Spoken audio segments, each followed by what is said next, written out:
Good morning, everybody. Dennis Engelbrecht with the Family Business Institute, where we build better contractors. Thanks for tuning in to this session of Digging Deeper. We're on to number 9 of our 10 keys to construction success that I've tried to distill over all of my time working with all of the great people in construction. So I've actually talked about this not too long ago, but it's certainly worth repeating and worth summarizing. Construction is a team event.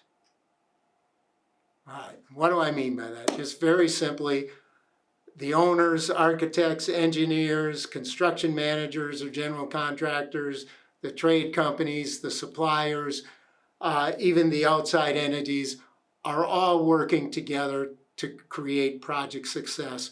And it takes every one of them working together for that success to be really good. So how do we execute as a team? I think first of all, we have to realize, of course, that each one of these entities has a financial interest in these projects.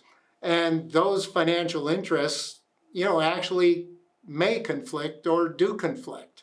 And what do I mean by that? Well, very simply, if the CM or GC makes an extra percentage of profit or negotiates an extra percentage of profit, well, the owner's paying for that, right? That's very simple.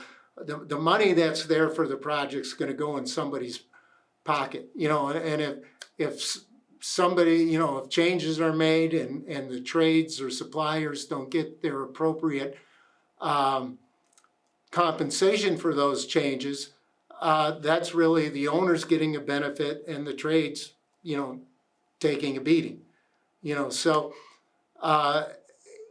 we've got to find fair, and we got to be fair to all, because there is financial interest, and that can affect our attitudes as well as not just the reality that one may win and one may lose.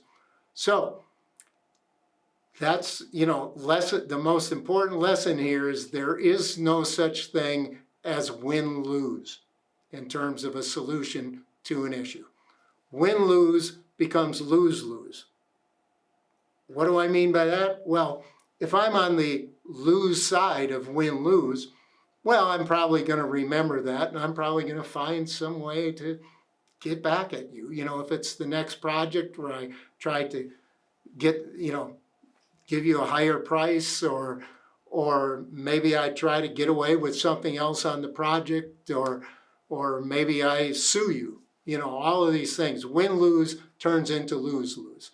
If at the very best, maybe you just lose the relationship. But again, win-lose turns into lose-lose. There is no such thing as a successful win-lose. So that means you need win-win solutions to all your problems. And being able to search for that win-win is one of the key skills to construction success. You can't have a successful team unless you're always looking for the win-win solution. And there are win-win solutions to all problems. You just got to work through them, find them, and make them work. Yes, we have to give a little. Nobody gets the home run, out of the conflict usually. But you can find win-win.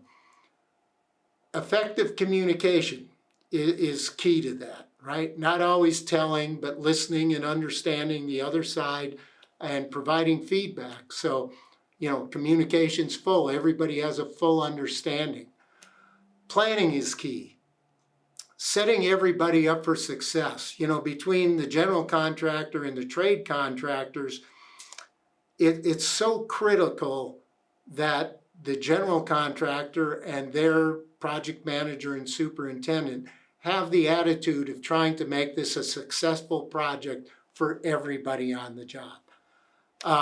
And if they have that attitude, it's likely to be successful.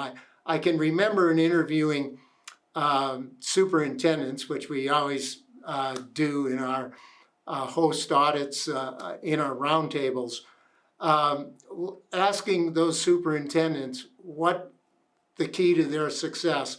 There really are two things that came out of there, I think, that had the most impact. The first is, the attitude of making sure that everybody on that job has a chance to achieve their greatest success. And it's his job to bring that all together and to set the stage to allow everybody to have success on that job. The second thing was, I asked one of these superintendents, I said, so can you tell me when you've had a difficult time with an owner, how did you solve that? And he thought about it for a while, and then he looked up and he said, I've never had a difficult time with an owner. He says, when I get on site, my first objective is to make sure that I'm friends with that owner and that ownership team, and we become friends so that we don't have those kinds of problems. Setting it up for success, and that rolls right into job culture. Job culture is not accidental, all right? Jobs have all kinds of cultures. As a subcontractor, we were on plenty of jobs where our team would get up in the morning and would loathe having to go to a particular job. And strangely enough, they seemed to find excuses why they couldn't get there. The truck would break down, so-and-so was sick. But those things happened on the jobs where the culture had gone south. And then there are jobs where, everybody's happy to go there. Everyone arrives with a smile on their face. Everybody's looking forward to working together. Setting the job culture is really key. The superintendent is, of course, key to all of that, but they're not alone. The owner, the architect, the project management, even the trade representatives, everybody's contributing to that culture. But, the superintendent's really sort of at the focus of that and defining and establishing a positive, safe, successful culture again, and promoting success for all stakeholders. And construction really is a wonderful team event when all the stakeholders have that chance for success. And just one other lesson in, construction is a team event. Collaboration is probably the key skill in today's construction. Both from the pre-construction area right out to, what happens in the field. The ability to collaborate, to work together to get a result, to get a plan, to get a result. That's really the key to this success, as construction as a team event. So if your people aren't as skilled in collaboration, get some training. And, those of you who are listening that are in those jobs, if you need some work in that area, get some help in that area, read up on it, focus on it more. But collaboration is probably the key to construction being a successful team event. Dennis Engelbrecht, Digging Deeper.